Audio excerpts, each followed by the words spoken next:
Welcome to DBA clips. இந்த வீடியோவில் நீதி சொல்லும் கதையில் பேராசையால் வந்த அழிவு அதை பற்றின ஒரு குட்டி ஸ்டோரி பார்க்கலாம். வாங்க வீடியோக்குள்ளே போகலாம்.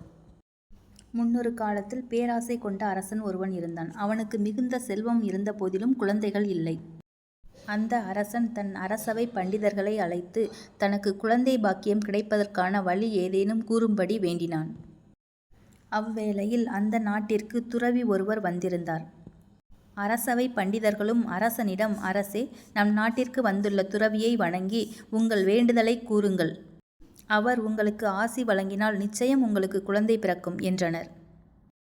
அரசனும் பண்டிதர்கள் கூறியவாறே அந்த துறவியை சந்தித்து தன் விருப்பத்தை கூறினான். துறவி அரசனிடம், உனக்கு எந்த மாதிரி மகன் வேண்டும் என்று கேட்டார். பேராசை கொண்ட அரசன், சுவாமி, என் மகன் அழுதால் அவன் கண்களிலிருந்தும் வாயிலிருந்தும் முத்துக்கள் உதிர வேண்டும். அத்தகைய மகன் எனக்கு பிறக்க வேண்டும் என்று கூறினான். துறவியும் அவ்வாறே நடக்கும் என்று கூறிவிட்டு சென்றார்.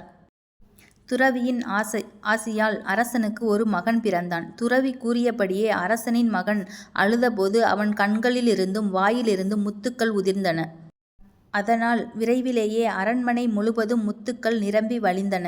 இச்செய்தி நாடு முழுவதும் பரவத் தொடங்கியது. அந்த நாட்டில் சில கொள்ளையர்கள் இருந்தனர். இளவரசன் அழுதால் முத்துக்கள் உதிரும் என்று அறிந்து கொண்ட அத்திருடர்கள் இளவரசனை கடத்திச் செல்ல தீர்மானித்தனர்.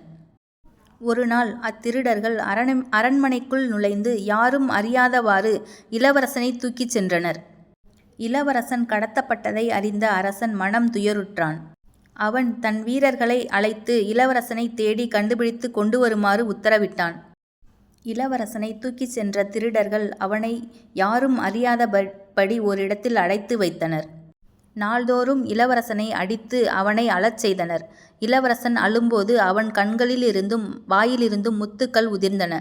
எனவே திருடர்களிடமும் முத்துக்கள் குவிந்தன. சில நாட்களுக்கு பிறகு திருடர்களுக்கு முத்துக்கள் போதுமானதாக இருந்தது. எனவே அவர்கள் இளவரசனை மீண்டும் அரண்மனைக்கே அனுப்பி வைத்துவிட தீர்மானித்தனர். ஆனால் அத்திருடர்களில் கொடூரமான ஒருவன், நாம் இப்போதே இளவரசனை திருப்பி அனுப்ப வேண்டாம். இளவரசனை கத்தியால் குத்தி கொள்வோம். அவனது இரத்தத் துளிகள் ஒவ்வொன்றும் முத்துக்களாக மாறும் என்று சொல்லி இளவரசனை கத்தியால் குத்தினான். ஆனால் அத்திருடன் எதிர்பார்த்தபடி இளவரசனின் இரத்தத் துளிகள் முத்துக்களாக மாறவில்லை. அது இரத்தமாகவே இருந்தது. பாவம், கத்தியால் குத்தப்பட்ட இளவரசன் உயிரிழந்தான். இளவரசன் உயிரிழந்த செய்தி அரசனுக்கும் கிடைத்தது.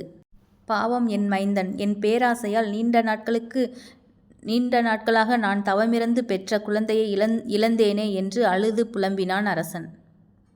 தன் பேராசை தன் மகனின் உயிருக்கு ஆபத்தாய் முடிந்ததை எண்ணி கலங்கினான் அரசன். பேராசை எப்பொழுதும் பெரும் நஷ்டத்தையே தரும் என்பதை உணர்ந்தான் அரசன். Buy Mode e-shopping app.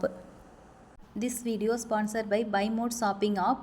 Buy Mode e-shopping application is one of the online shopping app now available on Play Store and App Store. Buy Mode e-shopping. The link of app is given in the description below. Please check it if you need. உங்கள் வீட்டிற்கு தேவையான அனைத்து மளிகை பொருட்களையும் Buy Mode e-shopping மூலமாக online shopping செய்து கொள்ளுங்கள். Thanks for watching.